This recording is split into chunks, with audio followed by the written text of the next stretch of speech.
সকাল বলবো না কি বলবো জানি না, যাই হোক সকালটা শুরু করেছি যখন তো শুভ দিয়ে শুরু করতে হবে। তো এখন চলে এসেছি নাইটিঙ্গেল হসপিটালে। দিনগুলো যেরকমভাবে যাচ্ছে জানি না শুনতে পাবেন কি না, কারণ এত প্রচণ্ড আওয়াজ রয়েছে, এখান থেকে বেরিয়ে কথা বলছি।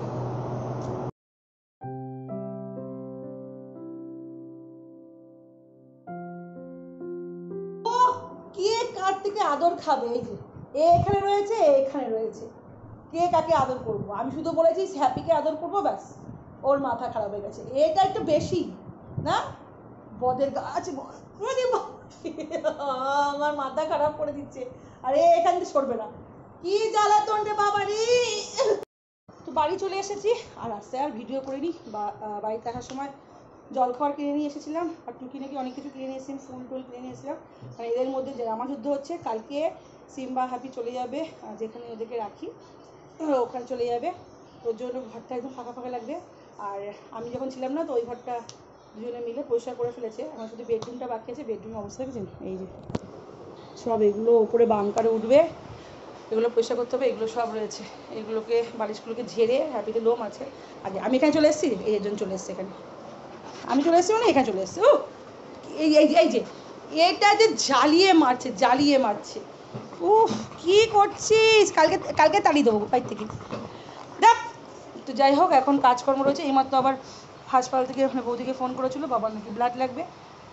একদম মানে এমন সময় এমন এমন সব ঘটছে না, মানে বিরক্ত লাগছে, বিরক্ত। সময় যখন খারাপ হয় না, সব দিক দিয়ে খারাপ হয়, সব দিক দিয়ে।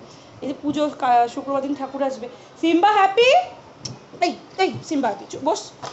এত বিরক্ত করছে। শুক্রবার দিন ঠাকুর আসবে, শনি রবি, 3টে দিন তো না বাবার কাছে যেতে পারবো না কিছু। যদি করে সুস্থ হয়ে যাক, এটাই বলবো। ভালো লাগে না বাবুকে দেখে, আজকে খুব খারাপ লাগছিলো। হাতে, এই হাতে ফিঙ্গারগুলো দেখছিলাম, ছোটো রক্তটা মানে কম মিলে সাদা সাদা হয়ে গেছিলো।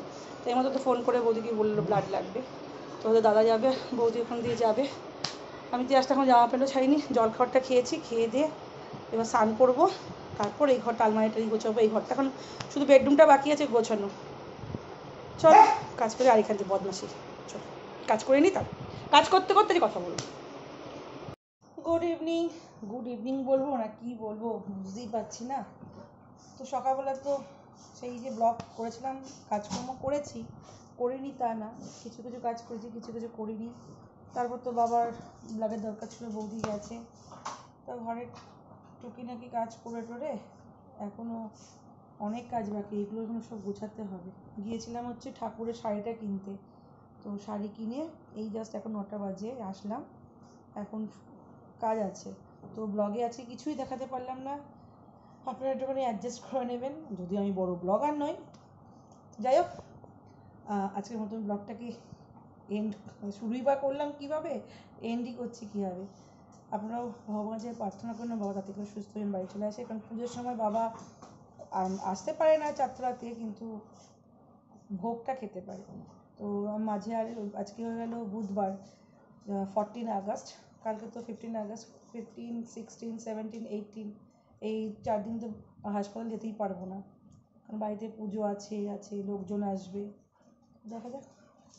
আজকের জন্য এইটুকুনি। ভালো থাকবেন, সুস্থ থাকবেন, নিজের পরিবারের আগে খেয়াল রাখবেন।